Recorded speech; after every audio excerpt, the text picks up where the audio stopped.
Welcome to Season 3 of Uncharted Your Sidekick for Life. Today, we're kicking off Season 3 with Jeremy Jenson, the founder and CEO of Encore Search Partners, a leading executive search firm.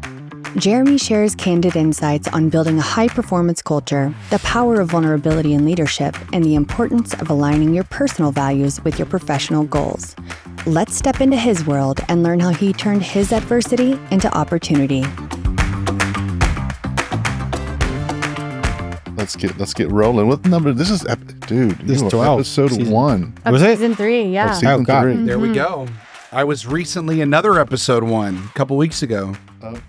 Star Wars. It was some dating Season what? podcast. Yeah, I don't know. You're like, I don't remember. Now, if someone else asks you in the future, you should say Uncharted. I was in episode 1, Uncharted. That way Uncharted. Some dingy past great. podcast. Well, welcome to Uncharted. There's that for energy, right? Your sidekick for life. Absolutely. Love it. Season 3. Season 3, episode 1. Cannot believe we're in Season 3. Dude, that's been It's wild. So great and quick. We got here fast, Yeah, we did. but amazing at the same time. The months are fast, but the days are long. Well, let's start with intros. Hello, everybody. I'm Natalie. I am an actor, comedian, and podcast person, Natalie. Hello, everyone. I am Dr. Leon Vanstone, rocket scientist, storyteller, idiot, co-host of Uncharted, and co-founder of Founding Up, among other things. That last bit, just leave that dangle out there for people to wonder. Let them It Google needs some you. mystery. Let them Dangling Google participle. you It's a mystery. and the TEDx talks and all the things that you've done. Oh, God, don't Google me. Mhm. But you can subscribe to his OnlyFans. It's got my legs, yeah. His knees. He just gives you a little taste on our podcast. Here's Yeah, the leg. that's Here's how, what the leg I looks like. hook you in. God. And I'm Dan Dillard. Dan Dillard, yeah. Co-host of Uncharted, co-founder of Founding Up, and many other things that led us up to this point. But today, we've got special to the three season episode 1 power guest. Exponential guest. Exponential guest. Yeah. Jeremy Jenson. So, Excellent. Tell us a little bit about what you do today, Jeremy. Yeah. So Jeremy Jenson, I'm the founder and CEO of a 43-person executive search firm in Houston, Texas.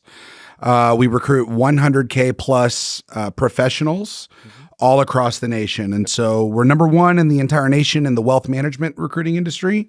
But then we also recruit lawyers, investment bankers, private equity, venture capital, oil and gas, industrial manufacturing. And so, yeah, that's what I do that pays the bills. And what I do for fun is I have a podcast called The Path to Success. And we've done 14 episodes so far. And I've met some of my very, very best friends in the world doing this podcast. And so that's probably what I'm most excited about, other than cashing the checks that the business creates, of course. You're like, every time that comes in, like, ooh. Nice. Yeah. No, I share your passion there. As you know, started at media company in 2016, and your life just changes because of the people that you meet.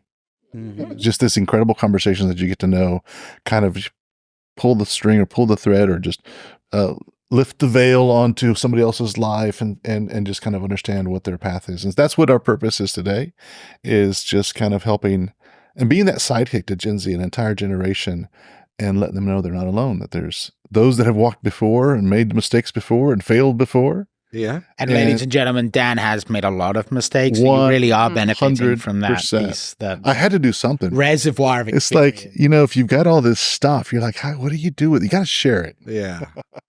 Oh, don't get me wrong. I've made plenty of mistakes. And while I'm not Gen Z, I am dating a Gen Z. So maybe that gives me a little bit of insight into that culture for sure. Well, I have Gen Z kids. So it's like, one of those things where we have those connections and you understand that mentality is a little bit different. What comes after Gen Z? So my kids are 12, 10, Gen and Alpha. 8. Alpha, yep. They got the cool one. Mm-hmm. We get millennials and then they get Gen Alpha. Well, unfortunately, there isn't another letter after Z. Okay. So you're sort of limited in choice. And they just kind of went back to... Yeah, that's... Someone might call them Gen AI, who knows? Okay.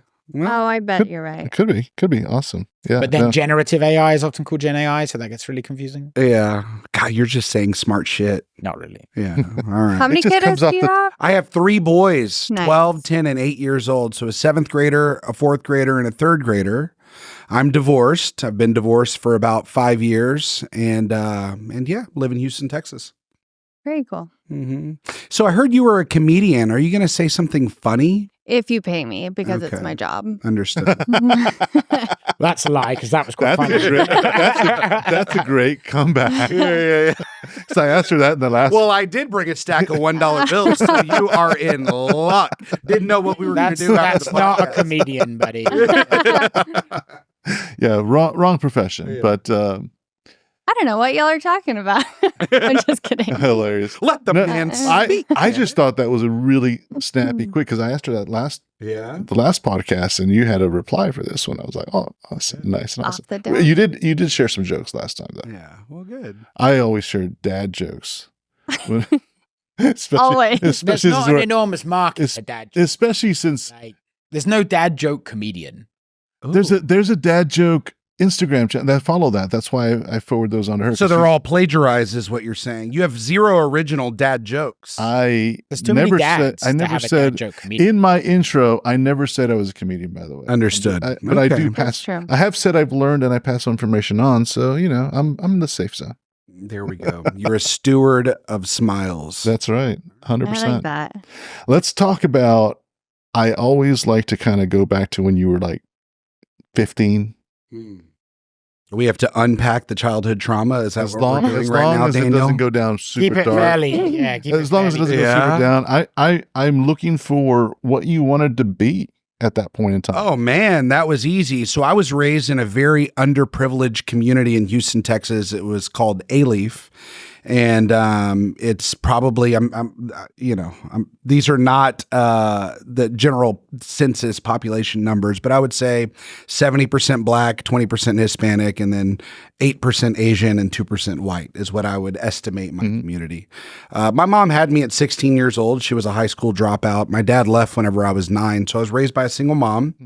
I had a little brother that was 7 years, 7 days, and 7 minutes younger than me.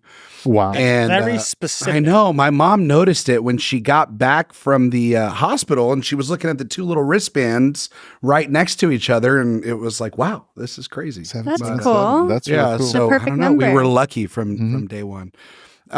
Did she but, go to Vegas at that point and do this? 'Cause She it says did not. should've. No, unfortunately for myself. Single mums are known for having a lot of disposable income In Vegas. and holiday time. Oh, excellent. Well, so my mom couldn't afford after school care. And so she had always kept me in sports. Right. And so, I was in soccer, I was in football, I played a little bit of baseball, but, in middle school and in high school, I was a football player. And, I think that forced me to do a couple of things. Number one, it taught me, how to be competitive. Right. How to take coaching and feedback, right? How to be resilient, how to fail and still stay optimistic, right? How to be consistent and show up on time, because we know that any good coach, if you're on time, you're late. Right. And if you're 15 minutes early, you're on time. And so it taught me a lot of really, really great things. But when you say, well, what was I doing at 15 years old? I was at Austin High School in Sugar Land, Texas, living in an apartment complex because my mom got us out of the ghetto and then she put us in an apartment in a nice neighborhood, right? And so here I was with, maybe a household income of my mom making $40K, and I was surrounded by 600K, 700K houses, and my friends were driving brand new F-150s and BMW 3 Series, and here I was driving a 1987 Chevy S10 Blazer, right? That's a classic. A now. 4-cylinder, yeah. It's retro. It's retro. It's classically a piece of shit. I'm like that. He's like, Yeah. it's a 4-cylinder. Yeah. Not the V6. That left a mark. Oh, and so maybe what that did was it made me want to become successful, right? In order to show others that I belonged in their community, right? And so you don't know it at the time, right? If you were to ask me at the time what I wanted to be, I would have said I want to be the CEO of Coca-Cola. And I think the big reason why, and Pepsi. at 40 years old, in retrospect, I think the reason why is we're about the same age, right? You're probably a little bit younger. She's definitely a lot younger. But remember those polar bear commercials? Love them. I remember those. You remember those? What Yeah. were you, -3? Mm-hmm. But the point that I'm making is Coca-Cola was really great at marketing Yeah. in the early to mid 90s, right? And now here I am. It's like I really wanted to be a great marketer, right? And I knew I wanted to be the CEO because I wanted to call the shots and I wanted to be the boss. Unfortunately, I didn't graduate with my undergraduate degree, and so that was always going to inhibit my upward mobility in corporate America. And so I decided to start my first company at 25 years old. Yeah. And now I was a CEO all of a sudden overnight, because if you own the company, you can call yourself whatever the hell you want. Mm-hmm. I've got a few questions as you were telling that story. First, I'm what a Pisces. gave? Oh, me too. What gave I you? knew you were right when you walked in. I knew it. What gave you permission to say I want to be a CEO or I want to start my own company? Because that's a big step. Like from That's a having the leap. comfort, Yeah. from having a comfort of a job. The society, it's like it trains you and go to school, get a job, get like that kind of stuff. Yeah. So, a couple of different things. Whenever I was 22 years old, I was working for a reseller of DirecTV and Dish Network. And I made 6 figures whenever I was 22 years old. And it was just a numbers game. The more leads you got, you qualified quickly because there were more leads. The phone was ringing. It was a call center with 110 sales reps. And it felt really, really good to make money, number one, right? And so I had a new BMW, I had a motorcycle, I had a Chevy Silverado, and I was just like balling out at 22, making 6 figures, Still had living at my mom's house. Still had the four-cylinder. Yeah, didn't have the 4-cylinder anymore. 5 cylinders now? No. Do they make that? No. I don't know. But what I'm going to say is fell in love with a beautiful young lady that I was married to for 9 years and 1 day. But she was extremely well educated. She graduated with high honors from Georgia Tech University with a dual degree in chemical and biomedical engineering. And she was a couple years older than me. And I was very fortunate to be in a position where she had a 6-figure salary whenever we were engaged. And I knew that she would be able to provide the financial security for me to take a very entrepreneurial risk. Got it. And so I started that first business actually on Cinco de Mayo of 2010. We did not celebrate by going to a Mexican restaurant. But fortunately it paid off. The first year the revenue was like 99,000. Nice. Then it was 212, 297, 597, 680, right? 998. I'll never forget that number. I thought about just like, paying somebody $2 just to bump it. Yeah. And so it's funny because it took me 6 years in business to make my first $1 million in revenue. And then you fast forward 6 years after that, we're at 12.5 million in revenue, right? And so it's really the hardest part is just getting started, 0 to 1, and then to put in the processes and systems that can actually afford you the opportunity to scale. And once you have the net income to fuel growth, then it just becomes a rocket ship from there. As long as you've got great people and a great product. Yeah. 0 to 1 is there's a book called 0 to 1 because it is that tough. Yeah. The toughest part is to make that happen. Yeah. Second, so the short answer is I guess my fiance gave me permission to start. Well, and I love that because, and that was the second time we've heard that on the show. And the other guest was from Houston as well. And his name was Jeremy as well. You guys? Wow. Look at that. We should start a club. You guys remember that? Is he also Yes, I do. divorced? Is he also divorced? No, he's happily married, I think. Are we sure he's happily married? He's still married. He has littles, so yeah, they have that. I don't know what that makes it. Because children in a marriage but guarantee Yes, success. yes. What was interesting about him? Same story. It's like the kind of impetus to launch it to self from an accounting space was I've got a spouse that can support and make that happen. So that's a great thing. There. He's a CPA and he's in Houston. His name must be Jeremy Sweet. Yeah. Yes. Yeah. Excellent. Yeah. Mhm. What a small world. Exactly. Mhm. 100%. Second question. Where did you get the drive? Ooh, where did I get the drive? Is that mom? Did mom have the Just drive? driving that 4-cylinder was what Yeah. brought You it. know ready what to I'll stop driving. tell you, and it, it's funny because maybe I have imposter syndrome because Everybody does. a lot of people are like, "Golly, you work so hard and you had this drive and this and that," and I kind of look back and I'm like, man, it was kind of easy. I was the kid that made straight A's all the way through school, and I really never had to study. I was a math genius, so I had the ability to identify patterns. And then as long as I understood the concept of how to solve a problem, I could solve any problem. So everything was a problem to you. Everything was a problem. And so, I've kind of just reverse engineered everything that I've ever wanted in life. And then I've implemented tactically all of the different things in order to secure what I wanted. And so when you say the drive, I would say, it was really intelligence.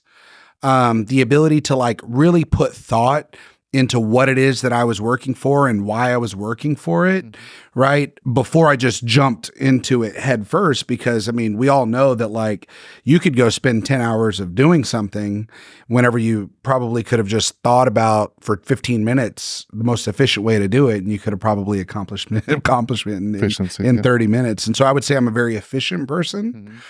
And with regards to drive, I would say that because I grew up super poor, I actually think it was my advantage, to be honest, because I was never afraid of losing everything, right? Because I'd known where I came from. And so if, let's say, I made $20, I was willing to put $20 right back into it.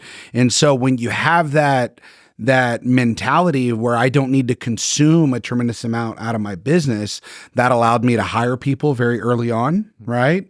And so, I started my recruiting business in January of 2013. I had a new hire that started on January 6th, and then another one in May, and another one in September, and then another one in the following February. And it was just slow, organic growth from there because I wasn't doing the work. Right. What did I tell you that I was excited to do? The marketing. Right. So I was the marketing guy generating all the sales and all the leads. And then whenever it came to client delivery, well, I could train somebody how to do that. Right. And so the drive was really driven by maybe seeing a boss that I had before I started my business, who I considered a mentor at the time. And I saw that maybe he wasn't even really that smart. And I was like, he can do it, then surely I can do it. And so the drive was probably driven by just seeing the barrier to market entry was extremely, extremely low. Yeah. That makes sense. Well, I heard a couple things there, like, and image went through my head. Is you're not looking from the mountain top down as to what you have to lose. You're just looking at up the mountain. I just got to start climbing. That's the end point. I just got to keep going. So, yeah. And sometimes you don't even need to start climbing. You just need to start stepping. Yeah. One step in front of the other. Yeah. Love it. What is that? A Miley Cyrus song, The Climb? There's probably an analogy there. There is a saying that how do you climb a mountain one step at a time? There we go. So I know I've been asking questions. You guys feel free to jump in. I've just noticed you're a numbers person and you're a memory person. They say Pisces, well, like goldfish have short memories, but Pisces, we have this memory thing. And the numbers thing is really interesting to me because I do that too, where I can remember numbers. Like I can remember when I met you, what date it was. When did you meet me and what date was it? You could have just made something up right there. Yeah, and we exactly. Yeah, because I don't remember. I did meet him in February. I think it was February 19th. It was the first day we did this podcast. Okay. Could be true, ladies and gentlemen. He has no way to be refute true. that. No, it was actually a taco flat. It's the first day we met each other. Oh, yeah, no, I remember that. Oh, I just passed that on the drive-in, I think. Yeah. Different taco flip on West Lynn. Anyway. But what does that do for you? I'm curious to remember those numbers, just to keep track of where you came from, the statistics. Well, I will say that, as a marketer, right, which is how I probably do a lot of my client acquisition, I am a really strong storyteller. And so I would say that my ability to recall facts, that's where it probably yields the highest return on that skill. Because if I'm writing a story on LinkedIn, right, of, yesterday I attended an event and Dan Pastorini was the speaker and, X, Y, and Z, and that induces a very favorable emotion or a learning experience for my audience, they're going to click, like, and share it, right? That's going to gain more followers. That's going to get more people that trust the brand because it's credible, right? This is an authentic story of something that really happened, right? And so I tell stories with regards to how we solve our clients' problems, right? And I think that gives us the opportunity to snowball on, our credibility in the market, right? And so I would say that's kind of our competitive advantage, is the fact that we're problem solvers for our clients and not just a staffing agency. Because at the end of the day, if you guys come to me and you say, hey, we're looking for a mechatronics engineer for, a company that we're venture partners in, right? You can give that to my agency and another agency. If the other agency just posts the job and checks applications and presents the best of the unemployed people, versus my agency goes and builds a story to tell, and we go out and cold call, cold email, cold text message every mechatronics engineer in that market, then that's going to induce a much higher engagement rate than just checking applications. And then once we have success, now we're excited to tell that story to the community, right? And I think that that's one skill that maybe Gen Z is not developing, because, they're glued to their phone and they're not having to really understand the why behind the what, because they're getting so much instant gratification, right? Swipe right if you want food, swipe right if you want a date, swipe right if you want to get laid, right? Swipe right if you want grants and scholarships. I mean, golly, with your app, you've got so many different capabilities to where you can get instant results. Back in the day, we had to go research who was willing to give us grants and scholarships. And we had to write these super long essays, right? And we were hoping for a 1 out of 10 hit rate, right? Man, just everything's so easy now, Dan. Yeah, no, the future is 100% different. And the challenges are different too. So you mentioned some of the things that don't naturally develop because of technology that they grew up with. By the same token, it also has, as you pointed out, limitations by using that technology doesn't allow some other skills that maybe other generations have had. So that's wonderful. It just means that Gen Z needs to be very intentional about stepping outside of their comfort zone to develop those skills. Yeah. And we all have had to do that in different stages, right? In different areas. So stepping out of your comfort zone, and going, you talked about how you grew up. You were outside of a comfort zone. So what I am hearing is, and we've talked about our backgrounds, and there's a lot of similarities. So I'll speak just from experience. But that experience of not being in the group that everybody else is in, and you being on the outside looking in, so you're already outside your comfort zone. So how do you get there? And so it's a skill that we all have to kind of, well, not have to, but or choose to, or really get great at reflecting on your emotions and figuring out why you even want to get there. Right. I think has been very important for me as an adult. Yeah. Right. Because, when we were kids, we're always taught, well, you got to be rich, you got to be successful, right. You've got to provide for your family, you've got to be able to take vacations and have financial security and independence. But then when you really sit down and you think, well, why do I want all this? Yeah.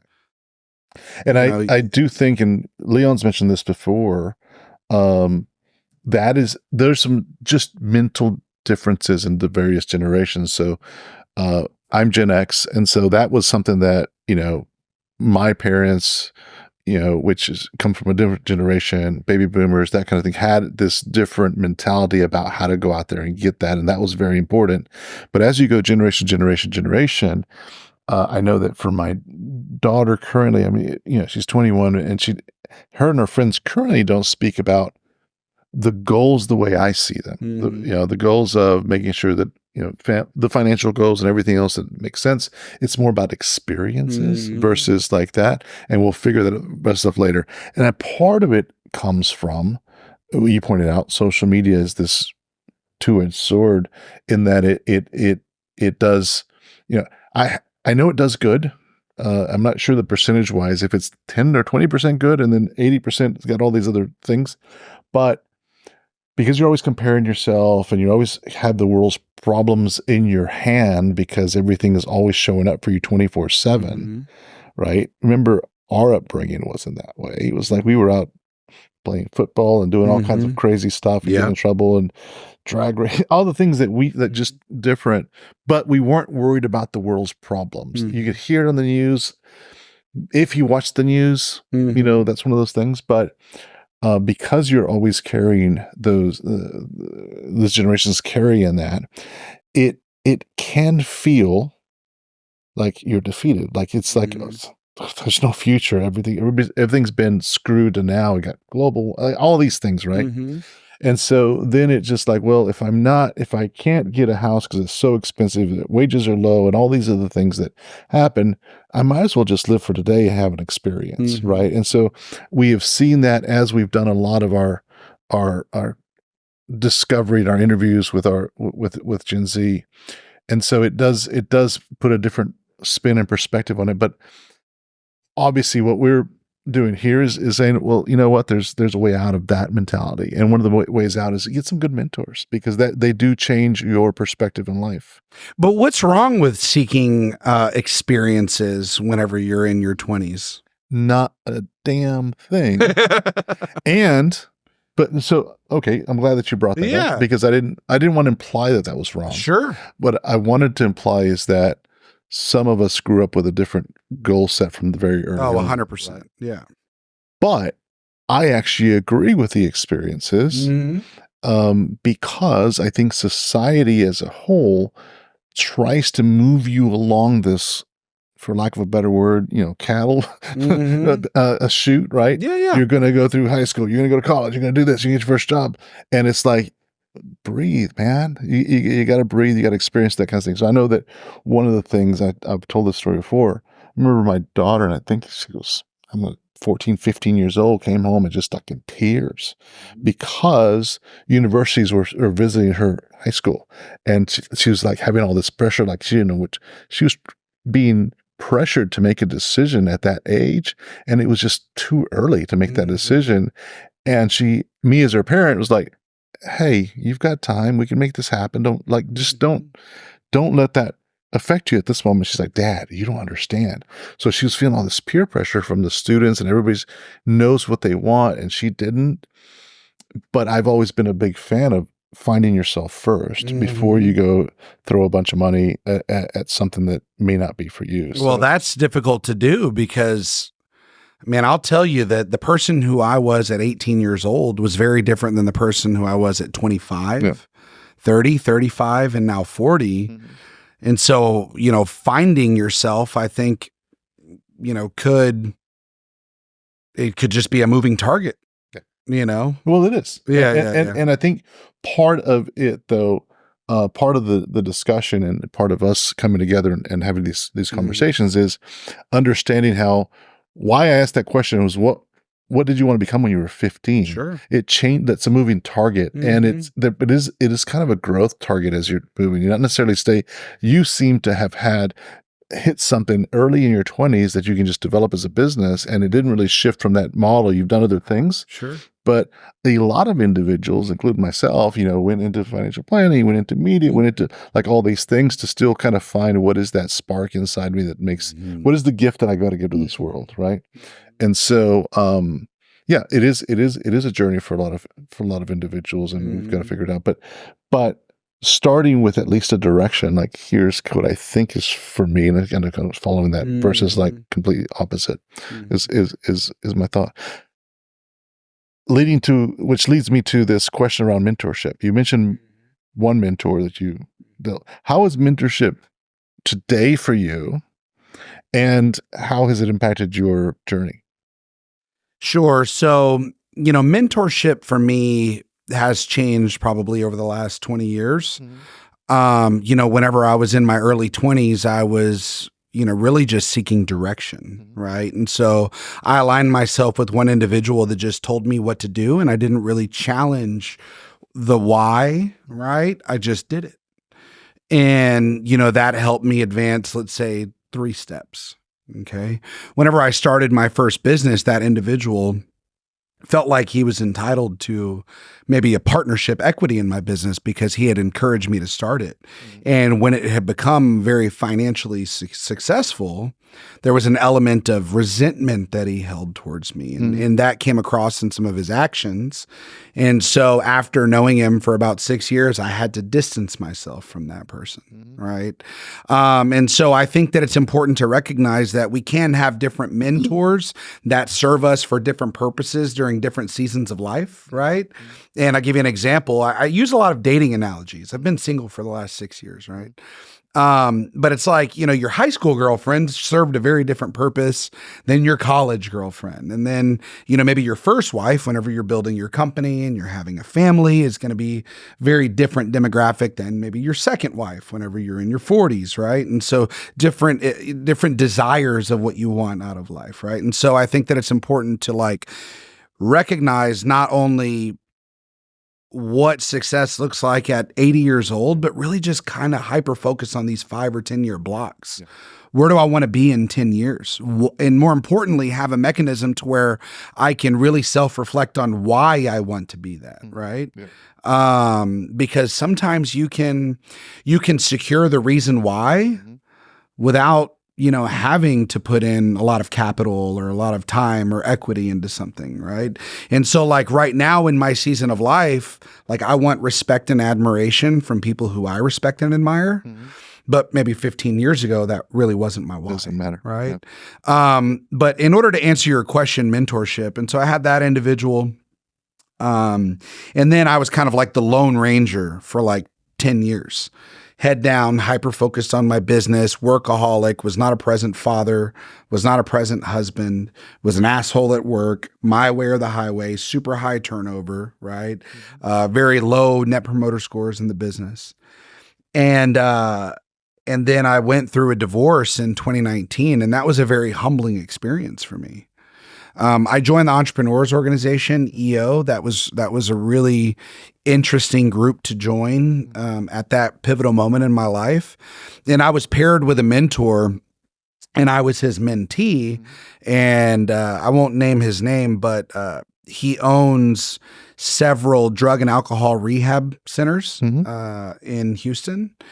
And he's very wealthy, because he essentially built the company up, sold it to private equity. They ran it into the ground, and then he bought it back for pennies on the dollar, and then regrew it again. And then in that little 7-year window of non-compete, he bought a restaurant and hyper grew that into multiple locations. But anyways, that individual was exactly what I needed. He had been through 2 divorces in his life. He was a serial entrepreneur. He was very financially savvy. He believed in marketing. He believed in people development and retention and delegate and elevate. And he was in his mid to late 50s.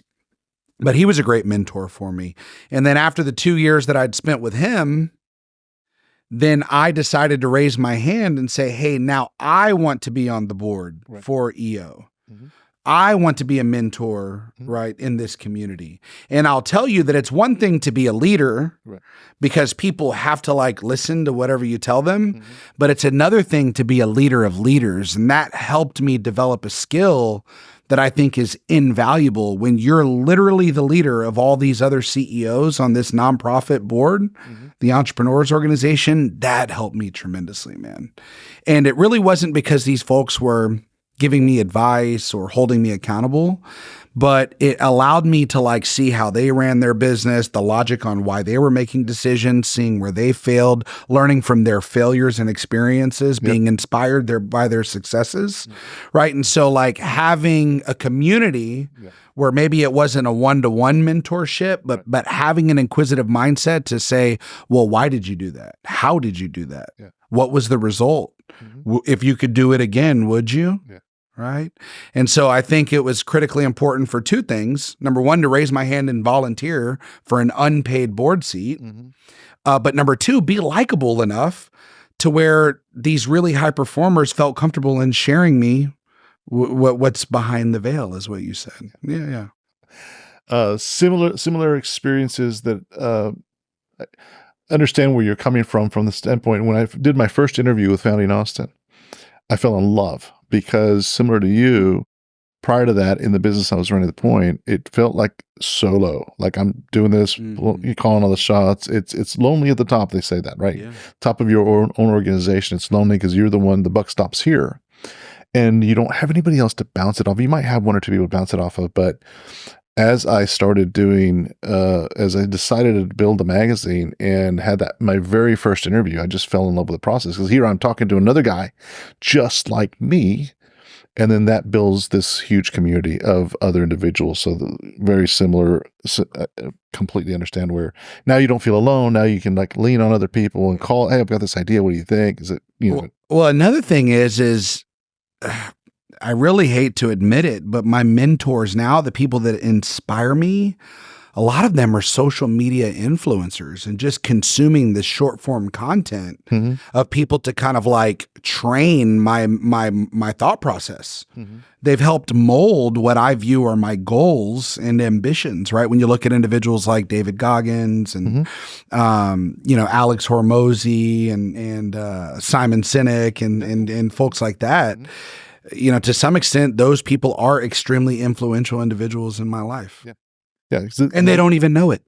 Because you've got that, here's who I am, here's my identity, here's what drives me, which is around marketing, and all those individuals kind of fall in that for sure. Yeah. 100%.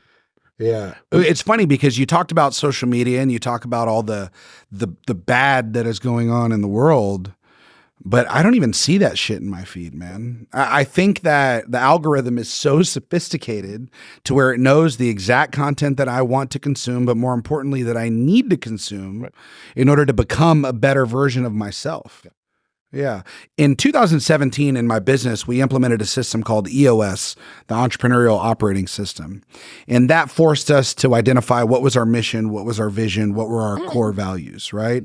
And, the first iteration of our core values in 2017, they've evolved a little bit over the years. And now we have 7 core values, and we recruit, we hire, we coach, and we fire to the values.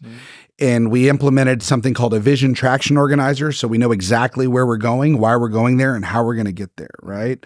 We delegate to individual champions that can own certain processes and systems in the organization. That way it doesn't need to be all on my shoulders. And I've kind of implemented that in my personal life as well, to where now that I've been in a relationship for the past 2 months with somebody who is an absolute wife candidate, I can sit down and have a very sophisticated conversation on my vision traction organizer, make sure that she's on board.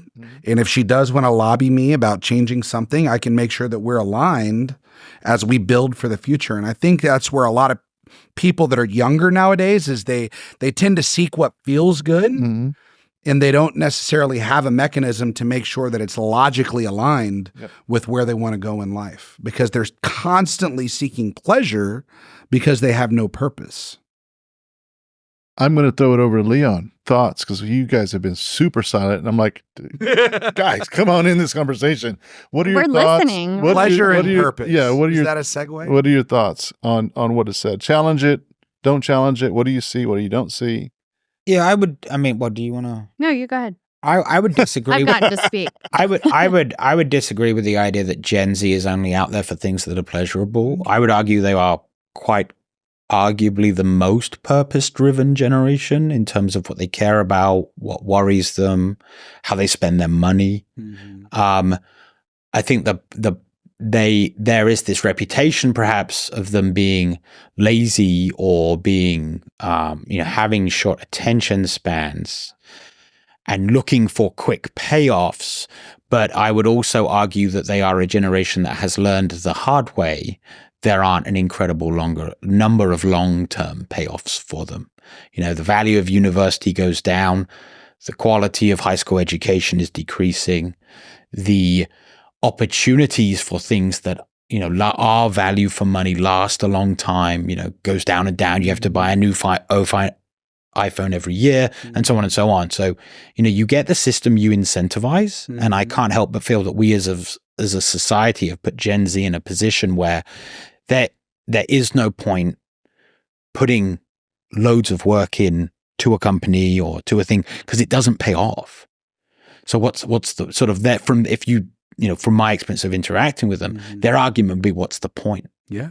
It doesn't pay back, right? And so that would be my challenge there. It's not a pleasure thing. Like Dan said with the experiences, right? What they've learned is that they get more value out of experiences because they last longer, right? Than another pair of boots or whatever it is. Sure. I mean, I agree with every single thing that you said. And so I don't necessarily think that we are disagreeing. I think that we're talking about two different things. Just coming back to that point, right? Yeah. I think they are very purposeful, but just you get the system you incentivize. They're not. They're probably one of the least pleasure seeking from the point of I buy the car because I want the car kind of thing, or I buy the clothes because I want the car. They are very intentional. I agree with that. In some ways, right? In the values they align behind and so forth. That, I would say, my experience working with them. Back to what the whole point of our discussion here is just kind of showing a light in the fog, right? Because from a dad's perspective, I know your young ones are a little younger than mine, but seeing that pain that they go through and seeing that solitude, really, it made me feel a little bit, a lot protective of them as a more of a fatherly, like, all right, so I'm a believer and I totally agree about the algorithms and everything else. But if you are, I don't know if you read the book Levels of Energy, where as you go through life, and this really speaks to a lot of what you said about the marriage candidate that you're looking for at the different levels, from the girlfriend at 16 to the second wife. And it speaks to the reflection of who you are and how you've grown throughout the years, and how that same person, same individual is not the same. So as we go through these various unknowns and levels of energy, and you go from, fear and anxiety and unknowns, and then as you lower numbers, and you end up, as we get older, you start doing things for legacy, you start things out of love, you start doing things out of just not that same purpose and drive as you had, then the world looks different for you. But then you got to come back and look at that. So having said and experienced that in my own life of where I'm at and what is important to me today versus what was then, I look at the world around us and I say, there's this park sign that I love. And the park sign says, leave this place better than when you received it. Right. And I just think that as fathers, our responsibility is to take that look, step back and look at society, what's working and what's not working, not only for me, but for society, for the next generation. What can we do to be the change we want to see? Because if tech has taken over, whether it's, good, bad, or indifferent, but we see things that are influencing next generations, that whether they like it or not. I think you've mentioned this before, Leon, as far as these tech companies and the companies that are building the stuff that's addicting. They've got these PhDs and scholars and everything else just make sure that they've got the algorithm just right for the individuals, right? And then you put a 10, 12, 13-year-old in front of this thing, they've got no chance, right? It's like, as far as if you want to get addicted, if they want to addict you, that's what's going to happen. Yeah, then that's that analogy you use of the herd, right? Just channeling the herd. Exactly. And so as parents, and actually the whole, me as a father, though we're both fathers, but seeing that pain and seeing okay, what we don't like the status quo. There's a lot of complaints and everything else about what's going on here, but then kind of examining the bigger picture and saying, okay, how do you combat, if you're going to combat or get in the ring with helping this situation? How do you leave, when I leave this earth, how do I make sure that I've done what I can to make it better? And so part of it, and you're good at storytelling, part of it is telling this story, which is what we're doing here at Uncharted and through our company, is look, we all have learned from our own experiences and from others, whether it's mentorship or whether it's stories. It's always been storytellers, right?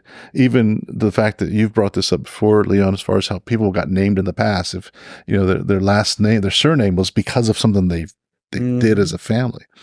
And so that's how we all learn through these stories. And mentors are a big part of telling that story. Yeah, So certainly. So I love that you not only have learned through the life and the challenges that were brought to you up front, which is really great. And by the way, you mentioned that you were unfortunate not to have completed your undergrad, but I find that a lot of entrepreneurs are impatient because the system is so slow. You're like, I want to get to the next level. This is not for me. And so it's more a reflection on the system than it is on the individual.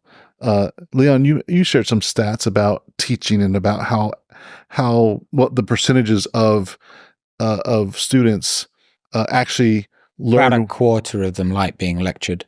About 75% of everybody else in that classroom probably isn't learning anything that way. And the only reason that we teach that way is because it's the cheapest. So anyway, all that to say is, I think that's the mission, is just get in here and share some stories. Yeah. So and paths to help. So you talk about, how do we safeguard our children from the future? And really the only way that I know how to do it is to create young men of character and integrity, right? Lead by example, show them how you treat others, live a life of excellence, resilience, gratitude, inquisitiveness, meticulousness, competitive drive, right?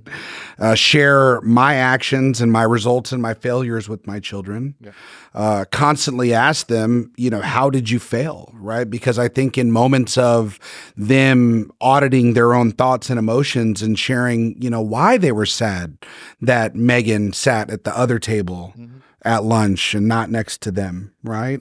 And processing their emotions around that, I think can help derive, outcomes that can induce action in order to get what they want. Yeah. Right. And so having an open dialogue with your kids, but in order for them to be vulnerable and open with you, yeah. I think we all recognize that our kids need to trust us and then respect us as fathers. Yeah. And so if you're not a man that garners the respect from your own children, I think you probably need to fix that first. Well, because it's your children. I agree with you on developing character and living by principle for children, because I have a children's brand and it's a storytelling podcast. But we were recently asked, why did we incorporate the mindfulness and the affirmations and the grounding techniques? And I said it because it's the best way to approach a child is holistically. So if you're infiltrating their minds with social and emotional learning, while also giving them storytelling and helping ignite their imagination beyond the screens, then you're developing a better human being for the future. Absolutely. It's nice that you pointed out about the learning to fail. I'll go back to my daughter the other day. She was really wanting a 90 on her test. She took this test and counted for X% of her grade, and she had told me ahead of time, if I studied so hard and I if we get a 90, let's go do this. And she loves to go do a boil, a seafood boil. So let's go do that. And then the next day it came in, she got an 80. And she was just so down on herself. And I'm like, look,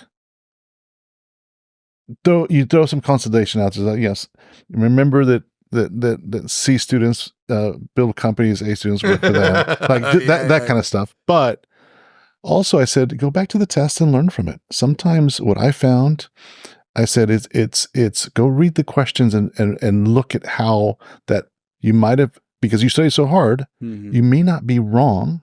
You may just have not interpreted the question the same way that the teacher. I've often did this. It's question, answer, here's the answer, here's the right answer. And then you go back and you're like, I'm still right. This is the right thing, but it's just the person preparing the test. And so just giving her really an opportunity there to learn from failure, as to, it's not necessarily learn the reason why it was a failure. It was a failure at the end of the day, but learn the reasons behind it, because this will help you in the future. It'll help you become a better communicator. Yeah, and seek feedback from the professor, right? Yeah. Because you might be surprised with what direct feedback they may be able to provide, and that way you can adjust in the future. Yeah, 100%. All right, I think we got time for one of these, and I think let's see which one we want to talk about. Here's one that talks about failure, which I think is appropriate. Yeah. What is your definition of failure? Because that has changed through time for sure, I imagine, in your life. So how is it today for you? I would say it's something temporary, you know. As we go through life, we make mistakes. We fall sometimes, you know. We do stupid stuff, and that's just human nature. Nobody's perfect, but when it turns to failure, when we stop, trying to figure out what happened, assessing the situation, and reflecting, and we just start the cycle over again and do it again. That's failure. Very insightful. I think wow. This is Who one of was that? This is Xavier. Oh, I thought so. We met him at ACC here, and that he was just super grounded. This is what we mean by we go talk to individuals and we're like, well, there's a whole lot of wisdom here. Yeah, I want that kid's number. I want to hire him. His goal in life is to produce and distribute Christian music. And he does not want to make cold calls to financial advisors. I haven't talked to him about that yet. Okay. But How many tracks do you want? That's how you get to talk to him. Yeah. EPs. So what do we think? Like that's a great question for all of us. Like, you know, how do you see failure? Yeah, I mean, I really echo with what Xavier, shared. I think that failure is just a part of life. I think that, every single day we fail at something, whether it's missing the green light, we fail to miss it, right? But it's how we react to the failures that build character, right? And I think that, failure is a big part of what breeds confidence, right? Pride. And I think that learning from those mistakes and making the appropriate changes in your life in order to make sure that you don't feel those negative emotions again when you fail, because failure is inevitable. Right. Yeah. I was having a conversation with my sister last night about, and the way I was saying it was that I got really good at doing this, like not sending a particular email that I wish I'd sent. And she encouraged me to reframe it like, because you're not great at sending those emails, why don't you shift it and do it a different way? And then you can win at sending those emails. And I was praising my failure and then wanting to shift it to be something that I want to be. I'm probably just babbling and not explaining the whole situation because I'm not giving details, but I think failures do, in a good way, define us so that we can be different the next time, is basically what I'm trying to say. Well, and I like that he said reflection. Yeah. Because that is exactly what failure is a time for you to reflect and say, why did this not go the way I thought, and how could I have done better? Yeah. I'm grateful for my failures because they've made me who I am. 100%. That is growth. Leon, thoughts on failure? Yeah, I mean, I try to view the world in terms of the things I can control and change and the things I can't, right? So I can control whether I try something, but I can't control whether it works. Not 100%. It's not, So it's like I can try and do something, start a company, write a thing, and it might happen or it might not. I might know enough. I might be good at that thing, or I might have a natural aptitude, or I might not, and I might fail, and I might need to learn more. And so I think about whether I've tried things. Like, I can control if I tried it. So I try it, it works out, it doesn't. Either way, I'm going to learn something. Honestly, you normally learn more from failing than when you succeed. Sort of ironically, right? It is possible to succeed yourself into failure, to drive yourself off a cliff, to like drive headlong into failures that aren't really that recoverable because of some lucky happenstance where you kind of kept succeeding. You mean like BlackBerry? Yeah, kind of, right? You see these enormous products that just like don't see the writing on the wall, and you're like, oh man, yep, there they go, damn, right? And so in that, I like kind of what you said there, where it's also like realizing a part of failure is realizing your strengths. Like, I'm just not good at this. Cool, then don't do it that way. If there's another way of doing it, rebuild that. And so, I agree with him. The only real failure is failing and then not learning, right? Because all you can do is try, and then you can try and hopefully learn something, whether you're reflecting on LinkedIn, right? Whether you crystallize it out that way, or whether you like to meditate on it, or whether you talk to your siblings, or whatever it is. Everyone's got a different way of distilling that out, but just try something and then learn from something, whether or not you fail or succeed. In an ideal world, I know it's hard, but in an ideal world, you treat them almost the same because there's a lesson in both of them, right? Well, and I also want to just touch on, we're talking about failure and progressing, right? Some people fail at business or just they label something. And I find that you only fail when you stop iterating and when you stop changing, when you stop learning. And it could be, I failed at this business, but I learned a lot from it and I'm shifting and doing this next thing.